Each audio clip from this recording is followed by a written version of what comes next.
Eu já sei que eu vou tomar hate por causa desse vídeo, principalmente pelo título provocativo, mas eu resolvi fazer ele mesmo assim porque eu tenho uma tese. Então se você quer me xingar no Twitter, se você quer falar, porra, o Bruno nem é programador e tá falando coisas aí na internet, assista esse vídeo porque eu acho que a minha tese é verdadeira. E sim, a tese é de que o programador é o novo influenciador, mas não do jeito que você pensa. Porque para eu te explicar essa tese, eu vou ter que voltar alguns passos e ir nos fundamentos. Então, em 2011, Marc Andreessen falou a frase que mudou o Vale do Silício: Software will eat the world. O software vai comer o mundo. O software vai tomar conta do mundo e vai entrar em todos os nichos e ramos e mudar completamente o sistema produtivo da porra toda. E ele estava certo, só que essa frase é incompleta. Obviamente, ele estava certo, né? Hoje tudo é baseado em software, mas a frase estava incompleta porque o software e a mídia engoliram o mundo. Não coincidentemente, software e mídia são as duas formas de alavancagem moderna, segundo o Naval Ravikant. Então, o Naval Ravikant, você já deve conhecer, já deve ter visto pelo menos a thread dele, o livro dele, o almanaque de Naval Ravikant. Ele fala que tem 4 formas de alavancagem: tem trabalho, capital e agora tem as formas modernas que não dependem de permissão de outras pessoas, que são mídia e software. E se você for ver, essas duas coisas realmente engoliram o mundo por causa da internet. O software é o maior criador de bilionários da história e a mídia moderna é o maior criador de multimilionários da história. Sim, estou falando deles, dos bilionários das empresas tech e dos influenciadores. Agora, o que é interessante? Porque tem muita coisa parecida entre software e mídia, né? Eu gosto de falar que software é como você fala com máquinas em escala e mídia é como você fala com pessoas em escala. E se você junta pessoas e máquinas, dá meio que tudo, né? Bom, a coisa interessante é que a bomba nuclear do mundo da mídia, e o que eu estou chamando de mídia aqui é criação de conteúdo, né? Não só na internet, mas em geral, revistas é mídia, é também criação de conteúdo, filmes de Hollywood, etc. A bomba nuclear do mundo da mídia já aconteceu e ela se chama redes sociais. Nada de novo aqui, né? Bom, a AI e o vibe coding, o cloud code aí da galera, vai ser a bomba nuclear do mundo do software. E eu acho que tem vários paralelos que dá para fazer sobre o que aconteceu com a mídia para prever o que vai acontecer com o mundo dos programadores e por que o programador será o novo influenciador. Brunão, você quer dizer que o programador agora vai ter que fazer reels no TikTok? Óbvio que não. Você pode, se você quiser. Vivemos na América, né? No continente americano, pelo menos, e aqui a América é livre. Cara, deixa eu te explicar primeiro o que aconteceu com a mídia e aí eu vou te falar a minha teoria, a minha tese do que vai acontecer com os programadores. Então, primeiro, tivemos a era de ouro da grande mídia. Então, meados para o fim aí do século XX, e os criadores de conteúdo eram pessoas que trabalhavam em grandes veículos de mídia, em Hollywood. E você tinha ali os caras do back-end, que nem o Boninho, né? Os produtores. Você tinha os caras do front-end, tipo o Tom Cruise, uma carinha bonita ali para levar as pessoas ao cinema. E você tinha também os caras que eram full stack, tipo o Pedro Bial, William Bonner, né? Os caras que não só eram apresentadores ali, mas também faziam parte do time de produção, desenvolviam novos programas, novos formatos. E se você quisesse ter uma carreira em mídia, se você quisesse ser um criador de conteúdo, um influenciador, uma celebridade, uma pessoa que outras pessoas assistem, você ia ter que começar ou na categoria de base de um grande veículo de mídia, tipo, você começava na Malhação lá e depois tentava ir para a novela das 8, ou você podia começar a ir em veículos menores, em canais de mídia secundários, tipo rádio, tipo teatro, e aí você ia subindo e eventualmente tentava a sua sorte ali em ir para a Globo. Você podia inclusive ir da Globo para Hollywood, como fez Rodrigo Santoro, né? Mas tinha uma certa hierarquia no negócio ali, não era uma parada, enfim, que nem é hoje. Para começar, para entrar nesses veículos de mídia, você tinha que fazer uma faculdade ali, talvez jornalismo, talvez teatro, talvez alguma coisa lá no Wolf Maia, ou você tinha que ter contatos, né? Também dava para entrar assim. Mas se você fosse um Zé Ruela, cara, suas chances de virar um influenciador, um criador de conteúdo, eram muito baixas. Então essa era a fase 1, tá? E aí veio a fase 2, que eu vou chamar aqui de internet. Mas não era a internet que você conhece hoje ainda. Era a internet dos primórdios ali. O que a internet fez? Ela quebrou o gargalo ali de quem queria trabalhar com mídia. Ela quebrou o monopólio da grande mídia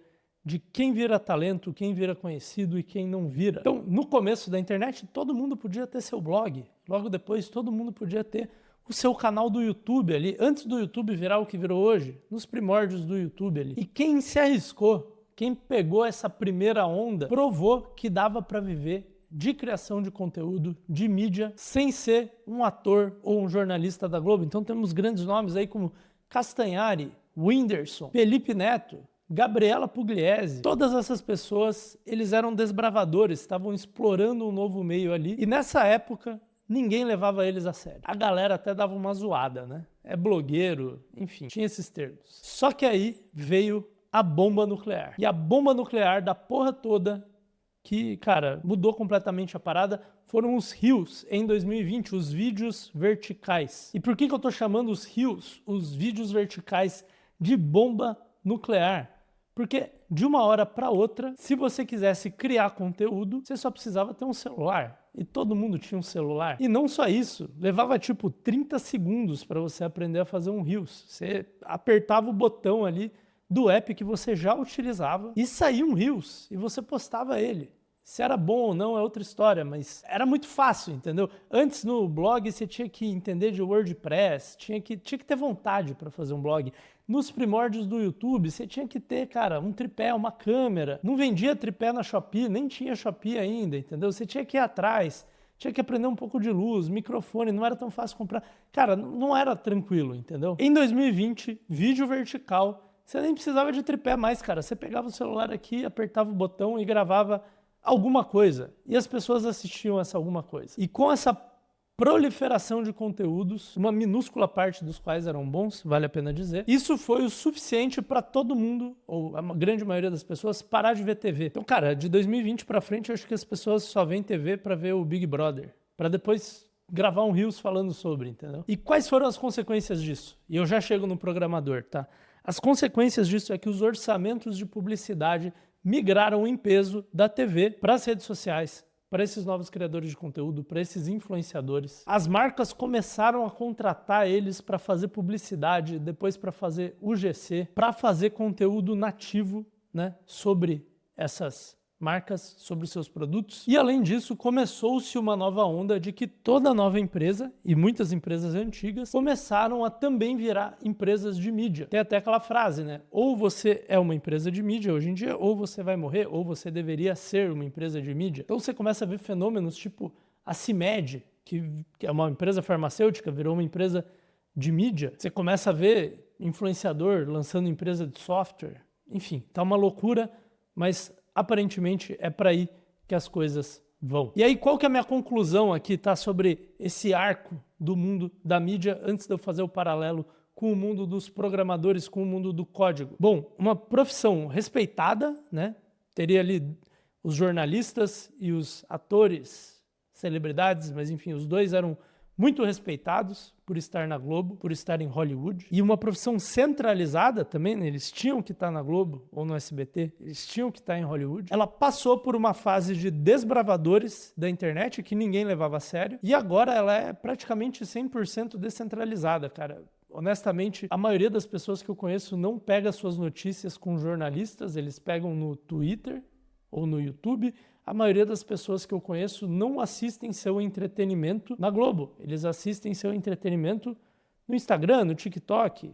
Vê o Cariani lá treinando o Serjão dos Foguetes, esse tipo de coisa. E tudo isso quer dizer que hoje você consegue fazer uma carreira de criação de conteúdo, sendo pequeno, médio ou grande. Você consegue bons empregos se você tiver habilidade de criação de conteúdo com empresas pequenas, médias e grandes que não são empresas de mídia. Então, pô, se você for um bom criador de conteúdo, se você tiver essa habilidade, eu tenho certeza que você consegue um emprego na CIMED, por exemplo, em muitas outras empresas que não são emissoras de TV ou produtoras de conteúdo audiovisual. E também ainda dá para você conseguir empregos em grandes veículos de mídia. Só que é cada vez mais difícil e cada vez paga menos. Né? Se você quiser ser jornalista da Folha ou produtor na Globo, você pode, mas eu não sei se são carreiras mais tão promissoras assim. Beleza, agora olha o paralelo quase perfeito com o mundo da programação. Primeira era das Big Techs. Você tinha programadores brabos, bem formados,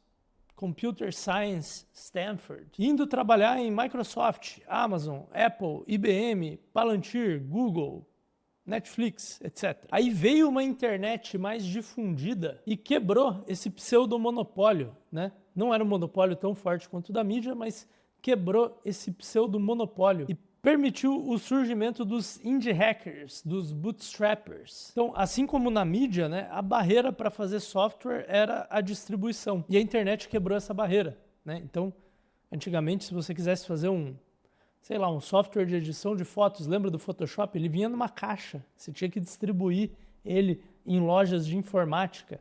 Não existiam indie hackers nessa época.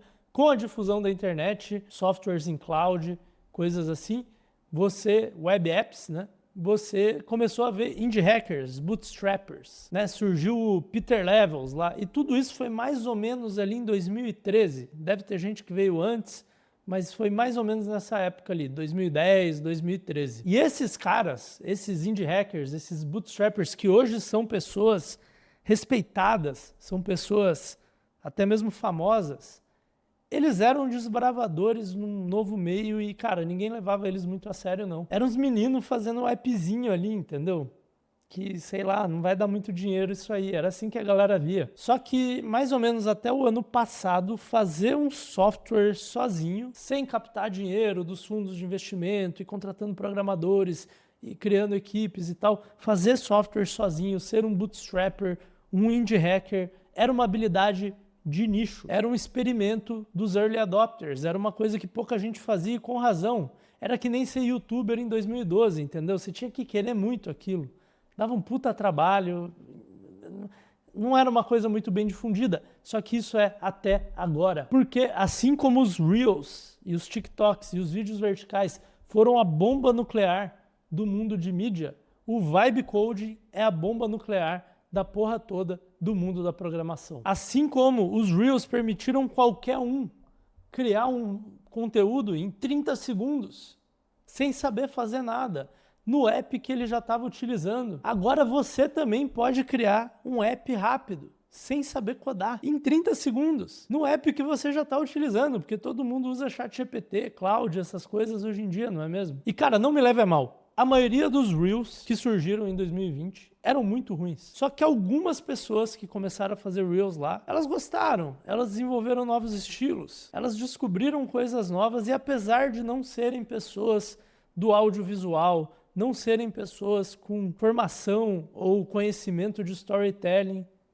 até que deu certo, cara. E a mesma coisa eu acho que vai acontecer com esses apps sem saber codar por Vibe Coding. A maioria deles, 99,99%, vão ser muito ruins, mas vão ter tantos experimentos, vai ter tanta gente viciada nisso, vai ter tanta gente que começa a entrar ali no buraco do coelho, lá ele. Não foi planejado esse lá ele aqui, cara. Os buracos do coelho mereciam lá ele, né? Enfim, vão ter tantos experimentos de Vibe Coding que eu não duvido que esses apps vão tirando lasquinhas do grande mercado das grandes empresas. Então vão ter apps cada vez mais nichados e o custo de fazer eles, experimentar, é cada vez menor. Mas beleza, eu não ponho minhas fichas nisso, talvez as grandes empresas de software ainda estão seguras. A tendência que eu acho mais importante é a seguinte: assim como toda empresa virou uma empresa de mídia, ou deveria virar, a minha previsão é que toda empresa vai virar uma empresa de software. Em até certo ponto, até a academia do seu bairro vai virar uma empresa de software. Ou, pelo menos, vai ter seus softwares próprios ali, assim como eles fazem os Reels deles e os anúncios, e enfim, acho que vai ser a mesma coisa, entendeu? Então, qual que é a minha previsão, tá? Por que eu falo que o programador é o novo influenciador? Eu acredito que a profissão programador vai sofrer um boom de descentralização agora. E esse boom vai permitir que desenvolvedores autônomos consigam ganhar pouco, médio ou muito trabalhando nos seus próprios projetos. Todo mundo vai virar um indie hacker até certo ponto. Ou também em projetos diversos de empresas de tamanhos diversos. Então assim, se hoje a maioria dos programadores trabalha nas Big Techs, nas startups, ou enfim, outros tipos de empresa que fazem software como seu core business ali, você como programador vai poder continuar trabalhando nelas. Mas a maioria dos programadores não vão trabalhar nesses locais. E tampouco vão ser programadores de verdade. Não vai ser a galera que fez curso de ciência da computação lá, vai ser um vibe coder mesmo, que gostou do negócio e começou a estudar um pouquinho mais. Agora, deixa eu fazer meu porém aqui, tá? Eu não acho que todo mundo vai virar programador. Eu não acho que todo mundo vai virar vibe coder. Se você olhar hoje, produzir conteúdo é muito fácil. Mesmo que você nunca tenha produzido um conteúdo na vida, se eu falar, cara, você tem 15 minutos para postar o seu primeiro conteúdo na internet, você sabe fazer, você já fez stories, entendeu? É meio que a mesma coisa. Ainda assim, a maioria das pessoas não faz conteúdo, né? Pelo menos, tipo, para postar para desconhecidos verem na internet. E por que elas não fazem isso? Porque elas têm medo da câmera, elas têm medo de ser julgadas, elas têm medo. Ou elas só não querem fazer conteúdo mesmo também. Acho que é um bom motivo para não postar conteúdo também. Mas enfim, eu acho que daqui para frente, todo mundo vai poder programar, ou pelo menos poder aprender a programar, ou fazer um app de vibe coding que funciona razoavelmente bem. Enfim. Ah, mas tem falhas de segurança. Tudo bem, não é tudo que precisa ter muita segurança. Eu poderia fazer um app aqui para mim que, sei lá, cara, organiza minhas planilhas de Excel, entendeu? Não sei se eu preciso de segurança para isso. Mas ainda assim, as pessoas terão medo de programar, porque elas têm medo do GitHub, entendeu? Dos arquivos lá, não sei o que.js, não sei o que.py. Parece que tá pegando cidadania paraguaia, entendeu? Cara, os nodes, eu não sei o que são nodes também. Eu tenho medo do GitHub. Cara, você manda o Cláudio fazer um código, ele começa a fazer vários arquivos e você fala, caralho, irmão, tô sendo hackeado aqui. Enfim, o que eu acho que vai acontecer, tá? Vamos lá. Surgiu a AI. Primeira derivada. As empresas de software, elas conseguem produzir mais código com menos gente, com menos desenvolvedores e fazem layoff. Eu não sei o quanto esses boatos são verdades ou não, mas o pessoal da Anthropic já falou que os caras lá programam a própria IA sem nem mexer no código direito. O próprio Cloud programa o próprio Cloud. É uma loucura. Pode ser que eles estão fazendo isso por marketing. Não sei, mas me parece que vai dar para fazer mais código com menos gente. É o que todo mundo está falando por aí. E aí eles vão ter que fazer layoff, né? Ou parar de contratar e as pessoas se demitem sozinhas. Sei lá. Vai ter menos gente trabalhando nas Big Techs. Só que aí, se você for pensar nisso, puta, cenário horrível para os programadores. Mas aí tem uma segunda derivada do surgimento da IA, que é que as grandes empresas que não são de software, elas se automatizam. Talvez elas contratem um CAO, um Chief Automation Officer. E essas empresas começam a colocar desenvolvedores em todas as áreas. Então, pô, segue comigo. Desenvolver software agora é mais fácil e também é mais útil. Então, toda empresa vai querer desenvolver, não só as empresas de software, né? Então, é igual todas as empresas fazem mídia, né? Ou boa parte das empresas fazem mídia. Ou seja, eu não acho que tá ruim para os programadores, tá? Eu só acho que as novas vagas não vão vir do Google, do Nubank, da Uber, da Microsoft. Eu acho que elas vão vir da Gafisa, da Nestlé, da Unip, da Klabin. Essas grandes empresas que não são de software. Devem ter alguns desenvolvedores nelas, mas muito pouca gente, entendeu? Coisa mais de base de dados e tal. Eu acho que eles vão começar a contratar vibe coders, ou pelo menos desenvolvedores, né? Acho que não sei se essas empresas contratariam vibe coders, mas eu acho que elas vão começar a contratar desenvolvedores em escala, porque uma mesma pessoa consegue produzir muito mais software, que pode ser útil para automatizar mais a empresa. E me entenda, cara, desenvolvedor, eu sei que essas vagas não vão ser sexy, mas pelo menos elas vão ser vagas de emprego. Só que aí vem uma terceira derivada, que talvez aconteça junto com a segunda, inclusive. Você vai ter influenciadores, profissionais liberais, pequenas e médias empresas, escolas, hospitais, restaurantes, imobiliárias, incorporadoras, hotéis, sei lá, que vão perceber que elas também podem criar software. Vão criar softwares de front-end, de back-end, vão criar softwares descartáveis para um evento, para um congresso, para um lançamento, para uma campanha. E, cara, eu sinceramente acho que é inevitável isso, tá? O G4 outro dia estava lançando uma AI lá, não sei se é boa ou não, mas são caras que falam com muitos empresários falando, olha, você pode programar. Também o Thales Gomes está falando de vibe coding, cara. E o que eu acho que vai ser a consequência dessa segunda e terceira derivada é que a demanda por software vai crescer absurdamente. E se essa demanda por software crescer absurdamente, isso é bom para os programadores. Assim como os Reels, os vídeos verticais, foram bons para os influenciadores, para os criadores de conteúdo. Talvez não seja bom para você, programador, que quer trabalhar numa Big Tech, que talvez seria o equivalente do mundo do software de ser um ator da Globo, um produtor da Globo, alguma coisa assim. Mas vai ter demanda por software agora não só em poucas empresas selecionadas, que tem os programadores ali, e são empresas de tecnologia. Eu acredito de verdade que vai ter demanda por software de todo tipo de empresa daqui para frente, assim como aconteceu com mídia. Aí você fala, pô, Bruno, beleza, mas a demanda vai crescer, mas a oferta vai crescer também, porque todo mundo pode desenvolver, certo? Qualquer um consegue fazer esse software. O dono da padaria, ele consegue também, se ele quiser um app para a padaria dele, ele pode fazer. Cara, eu sei que para você é fácil, mas 99% das pessoas não querem saber como funciona um Git, que arquivo eu ponho em qual pasta, o que é uma API. Cara, se você falar pro cara que ele tem que criar um Markdown file, o cara vai se assustar. É só um arquivo de texto, mas ele vai se assustar, entendeu? E eu sei disso, porque pra mim também gravar um vídeo é só pôr a câmera e gravar. Mas se você nunca gravou um vídeo na vida, eu te desafio, cara. Grava um vídeo agora e posta no YouTube. Eu sei que você não vai fazer. E eu sei que é fácil, eu sei que você conseguiria, tá? Mas você não quer, você tem medo. Puta, é desconfortável. E é assim que vai ser para 99% das pessoas também. Então, antes, desenvolver software sem ser desenvolvedor era quase impossível. Hoje é extremamente factível, mas é muito indesejável também. Se eu quero um app para minha empresa, cara, é mais fácil eu contratar alguém que sabe o que está fazendo, que talvez consiga construir o robô simples que eu preciso em 1, 2, 3 dias. Além do que, o cara faz rápido, faz certo, né?